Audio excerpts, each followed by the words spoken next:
आजकल के लड़के जिस तरह के गाने गा रहे हैं वो सब फॉर्च्यूनर में चलते हैं। माफ कीजिएगा, वो कलाकार नहीं होता, उसका अहंकार होता है। ये जो आज फॉर्च्यूनर में चल रहे हैं ना, हो सकता है कल पैदल चलें, क्योंकि इनका लाइफ नहीं है। और घमंड नहीं करना है। अभी मेरे एक कलाकार ने आज कह दिया, आज मेरे एक आर्टिस्ट ने कहा, नाम उसका नहीं बोलूंगा, कि आपका इतना नाम है तो आप बाउंसर लेके क्यों नहीं चलते हैं? हमने कहा यार, अगर वो कलाकारी क्या है कि चाहने वाले और कलाकार के बीच में बाउंसर आ जाए, जो मुझे मेरे चाहने वाले से दूर कर दे वैसा व्यक्ति मुझे चाहिए नहीं। अरे भाई, एक कलाकार को तो मैंने सुना, एक कलाकार जा रहा था स्टेज में चढ़ने से पहले वो बोलता है, ऑर्गेनाइजर बोला क्या? बोला बैन है। बोला बैन नहीं, वो बने, वो मिलेगा नहीं तो मूडे नहीं बनेगा। अब प्रोग्राम रोक के 1.5 घंटा बैठ के पिया, उस प्रोग्राम का सत्यानाश कर दिया। एकदम लोट पोट वहीं गिर गया, वहीं बेटा उल्टी पलटी सब कर दिया। वो भी फॉर्च्यूनर में चढ़ता है। और कोई फॉर्च्यूनर में मत चलना।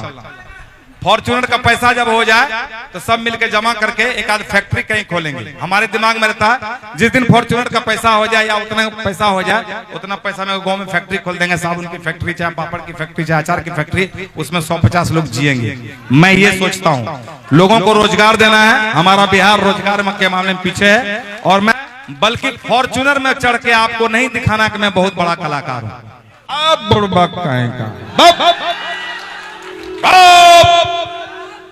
अभी जब मैं आया तो कमरा में मैं घुसा ही एक पत्रकार साहब घुस गए। उन्होंने एक बड़ा अच्छा सवाल दागा कि आप बहुत साफ सुथरा गाना गाते हैं, आजकल के लड़के बड़ा अजीब अजीब गाना गाते हैं। फिर उन्होंने कहा कि लास्ट में एक कड़वा सवाल कि आजकल के लड़के जिस तरह के गाने गा रहे हैं वो सब फॉर्च्यूनर में चलते हैं, आपको मैं देख रहा हूं कि सस्ती गाड़ी में चलते हैं, कहीं साफ सुथरा गाने का तो ये नतीजा नहीं है। मैंने कहा भाई नहीं, ये जो आज फॉर्च्यूनर में चल रहे हैं ना, हो सकता है कल पैदल चलें, क्योंकि इनका लाइफ नहीं है। और मैं आपको बताऊं, मैं क्या फॉर्च्यूनर नहीं खरीद सकता हूं क्या? भगवान ने इतना आशीर्वाद दिया है कि, लेकिन क्या होता है, एक व्यक्ति ने कहा अभी हाल फिलहाल में मैंने सुना कि अगर आप 5000 स्क्वायर फीट के घर में रहते हैं तो रहने के लिए तो 500 फीट ही है। रहते हैं आप 500 फीट में, 500 स्क्वायर फीट में, लेकिन 4500 स्क्वायर फीट में आपका अहंकार रहता है। वो कलाकार नहीं होता, उसका अहंकार होता है। और मैं आपको दावे के साथ कह सकता हूं, मैं फॉर्च्यूनर में कभी नहीं चढ़ूंगा। मुझसे बहुत लोग सवाल पूछते हैं। मैं अपनी छोटी गाड़ी में मस्त हूं। मैंने सबसे पहले मारुति वैन खरीदी, लेकिन उसमें एसी नहीं होता है। आजकल गर्मी बढ़ रही है, अगर शीशा खोल के चलते हैं धूल फांकना पड़ता है, तो थोड़ा हम सोचे कि एसी वाली गाड़ी हो जाए, बस, और कोई बात नहीं। वो 50 लाख 55 लाख या 1 करोड़। अच्छा, कितना दिखाओगे भाई? आप फॉर्च्यूनर में चल रहे हो तो कोई उससे भी महंगी गाड़ी में चल रहा है, फिर कोई उससे भी महंगी गाड़ी में चल रहा है। आप दुनिया का सबसे महंगी गाड़ी में तो चल नहीं सकते हैं, क्योंकि दुनिया में एक से एक पैसा वाले हैं। तो भैया हम साधारण आदमी साधारण तरीके से ही चलते हैं। और घमंड नहीं करना है। अभी मेरे एक कलाकार ने आज कह दिया, आज मेरे एक आर्टिस्ट ने कहा, नाम उसका नहीं बोलूंगा, कि आपका इतना नाम है तो आप बाउंसर लेके क्यों नहीं चलते हैं? हमने कहा यार, अगर वो कलाकारी क्या है कि चाहने वाले और कलाकार के बीच में बाउंसर आ जाए, मैंने कभी नहीं बाउंसर रखा। फिर उस कलाकार ने कहा कि 1000 रुपये में बाउंसर आ जाता। मैंने कहा रुपये की बात है कहां भाई? जो मुझे मेरे चाहने वाले से दूर कर दे वैसा व्यक्ति मुझे चाहिए नहीं। दूसरी बात मैं आपको यह बता दूं, क्या बताने वाला था? बाउंसर के बारे में नहीं, बाउंसर के बारे में तो बोल ही दिया, और फॉर्च्यूनर के बारे में तो बोल दिए। सवाल ये है, देखिए अब क्या है कि हमारे और कलाकार इसके चाहने वाले के बीच में कोई नहीं चाहिए। मैंने कभी इन चीजों को पसंद नहीं किया। मैं लोगों से मिलता हूं, याद आ गया मैं क्या बोलने वाला था। जैसे मैं होटल में घुसा या कमरे में घुसा, 4-5 कैमरा वाले घुस गए, तो हमको चिंता रहती है कि ये सब कैमरा वाले को इंटरव्यू दूंगा तो प्रोग्राम में मैं लेट ना हो जाऊं। तो मैंने थोड़ा रूडली बात किया। अगर कोई कैमरा वाले यहाँ पर होंगे तो मैं क्षमा चाहता हूँ। मेरा बिल्कुल ये स्टाइल है, मैं किसी को नहीं डांटता हूँ। अभी से लेके जितना लोग अब मेरा ये लीजिएगा इंटरव्यू, मैं सबको दूंगा। जब तक आप इंटरव्यू लेंगे, एक जगह याद है हम लोग इंटरव्यू दे रहे थे, देते देते सो रहे थे, फिर उस जगह सवाल पूछता था, फिर जगह था, उठिए, हमने कहा बोलो सवाल क्या था। फिर वो सवाल मैंने बोल दिया जब तक आप इंटरव्यू लोगे मैं दूंगा। तो वो भी बेटा अड़ गया। मैंने कहा जगह जगह के ले रहा था, जगह के इंटरव्यू ले रहा था। तो मैं ऐसे देता हूं इंटरव्यू। देखिए ऐसा है, आजकल तो इतने इंटरव्यू वाले हो गए, लेकिन मैं सबसे एक बात कहना चाहता हूं, प्रोग्राम के पहले मैं इंटरव्यू नहीं देता हूं, क्योंकि मेरा ध्यान प्रोग्राम पे लगा रहता है। लेट हो जाऊंगा, लोग बोलेगा है तो छैला बिहारी भाव खा रहा है। तो मैं लेट नहीं होना चाहता हूं। मैं अनुशासित सिपाही की तरह काम करता हूं, फौजी की तरह मैं काम करता हूं।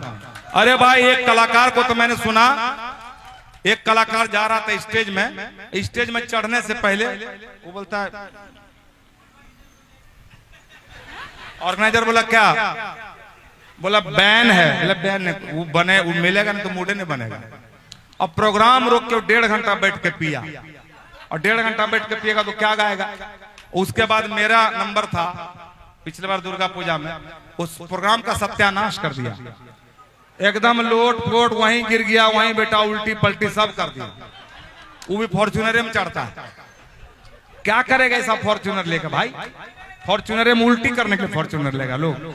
हम ठीक है, जिस गाड़ी में है उसका नहीं, वो मेरा भाई है। ये बोल रहे कि एगो उधर हमारे हम कलाकार है आजकल पैदा लिया, वो फॉर्च्यूनर में चलता है, बोला 2 बजे रात को आता है। पैदा लिया हुआ 24 साल हो गया। जब सब पब्लिक चली जाती है तब वो टहलते टहलते किधर जाना है, वो बेटा को पकड़ के लोग चढ़ाता है। ऐसा कलाकार है।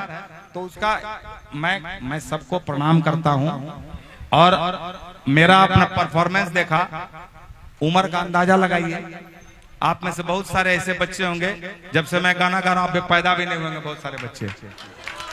नहीं, बंसीधर की मैं बात नहीं कर रहा हूँ ना, मैं ये कह रहा हूँ कि यहाँ पर बहुत सारे ऐसे लोग होंगे जो मेरा बचपन से गाना सुन रहे होंगे, लेकिन मैं 60 साल की उम्र में ऐसा मेरा डांस होता है। और अभी तो प्रशासन के तरफ से आदेश आ गया है कि प्रोग्राम बंद कीजिए। 8 बजे तक जब तक नहीं गाते मन नहीं भरता मेरा। लेकिन प्रशासन का आदेश आ गया तो पालन भी करना, कहे दोबारा भी आना है, इसलिए आखिरी गाना चल रहा है। इसके बाद फिर दोबारा वाले प्रोग्राम में दोबारा आऊंगा तब। और एक चीज, फॉर्च्यूनर में मत चलना। फॉर्च्यूनर का पैसा जब हो जाए तो सब मिलके जमा करके एक आध फैक्ट्री कहीं खोलेंगे। हमारे दिमाग में रहता है जिस दिन फॉर्च्यूनर का पैसा हो जाए या उतना पैसा हो जाए, उतना पैसा में गांव में फैक्ट्री खोल देंगे, साबुन की फैक्ट्री, चाहे पापड़ की फैक्ट्री, चाहे अचार की फैक्ट्री, उसमें 150 लोग जिएंगे। मैं ये सोचता हूँ लोगों को रोजगार देना है। हमारा बिहार रोजगार के मामले में पीछे है। और मैं आपको बता दूं, इसके बारे में मैं 15-16 वर्षों से लगा हुआ हूँ। बहुत सारा काम मैंने खगड़िया में किया है। 307 करोड़ का पैकेज मैंने खगड़िया को दिलवाया है। और अभी एक इथेनॉल फैक्ट्री के लिए मैं लगा हुआ, जल्दी इथेनॉल फैक्ट्री खगड़िया में लगाऊंगा। और उसके बाद कहिएगा तो आपके यहाँ भी लगाऊंगा। आपके सांसद विधायक लगाएं चाहे नहीं लगाएं, मैं लगाऊंगा। क्योंकि सांसद विधायक बनते हैं सिर्फ सांसद बनने के लिए, मैं जीता हूं आपके लिए। क्योंकि आपने 20 रुपए का 12 रुपए का सीडी खरीद के छैला बिहारी को यहां तक पहुंचाया है। उस कर्ज को मुझे चुकाना है, उस कर्ज को मुझे चुकाना है।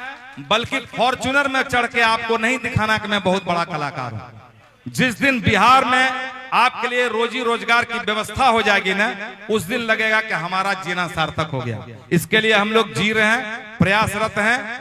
भगवान ने चाहा तो बहुत जल्द बिहार के बच्चों को बिहार में रोजगार मिलेगा। जय बिहार। अब बुड़बक कहेगा